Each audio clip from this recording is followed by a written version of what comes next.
পাবনার সুজানগরে তুচ্ছ ঘটনাকে কেন্দ্র করে উপজেলা বিএনপির সদস্য সচিব শেখ আব্দুর রউফকে বহিষ্কারের ঘটনায় ক্ষুব্ধ তৃণমূলের নেতাকর্মীরা। তাদের দাবি, সঠিক তদন্তের মাধ্যমে দলীয় সিদ্ধান্ত না নিলে পরবর্তীতে উপজেলা বিএনপির উপরে বড় প্রভাব পড়তে পারে। কে এম সবুজের রিপোর্টে জানাচ্ছেন সোয়াইব সাত্তার লিজন। গত ৯ জুলাই একটি রূপার আংটি চুরির ঘটনাকে কেন্দ্র করে পাবনার সুজানগর পৌরসভার পাশে নন্দিতা সিনেমা হল মার্কেটের সামনেই দ্বন্দ্বে জড়িয়ে পড়ে কয়েকজন তরুণ। অপ্রীতিকর ঘটনা এড়াতে তাদেরকে ঘটনাস্থল থেকে সরিয়ে দেন সুজানগর উপজেলা বিএনপির সদস্য সচিব ও উপজেলা সাবেক চেয়ারম্যান শেখ আব্দুর রউফ। এ সময় পেছন থেকে তার মাথায় আঘাত করে সুজানগর পৌর বিএনপির যুগ্ম সাধারণ সম্পাদক মুজিবুর খাঁ ও তার অনুসারীরা। এই খবর ছড়িয়ে পড়লে সংঘর্ষে জড়ায় বিএনপির দুই পক্ষ। এই ঘটনায় শেখ আব্দুর রউফ সহ মোট ১১ জনকে বহিষ্কার করে বিএনপি। এই সিদ্ধান্তের প্রতিবাদ জানিয়েছে তৃণমূলের নেতাকর্মীরা।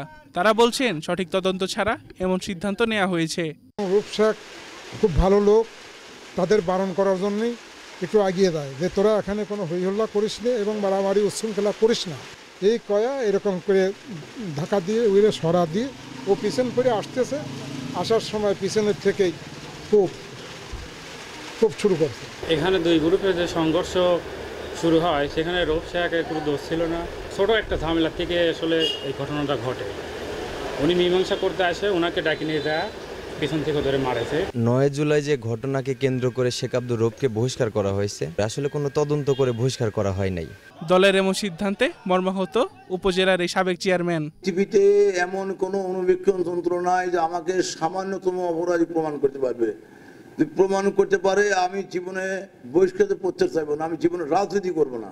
অন্যদিকে দলের তদন্ত কমিটির প্রতিবেদনের আলোকেই এই সিদ্ধান্ত নেওয়া হয়েছে বলে জানান জেলা বিএনপির সদস্য সচিব। এটা কেন্দ্রীয় কমিটি বহিষ্কার করছে, তারা তদন্ত সাপেক্ষে বহিষ্কার করছে। তদন্ত কমিটি গঠন করে তদন্ত কমিটি পাবনায় গিয়েছিল, বিষয়টা তা না। তাৎক্ষণিক একটা ঘটনা ঘটছে, সেন্ট্রাল কমিটি তারা এটা গোপনে বা প্রকাশ্যে তাদের মতো করে এটা করছে, করে তারা বহিষ্কার করছে। দলীয় শৃঙ্খলা রক্ষা ও তৃণমূলে বিভেদ মেটাতে পুনরায় বিষয়টি বিবেচনা করার দাবি বিএনপির নেতাকর্মীদের। Shoaib Sattar Lijon, Asian television.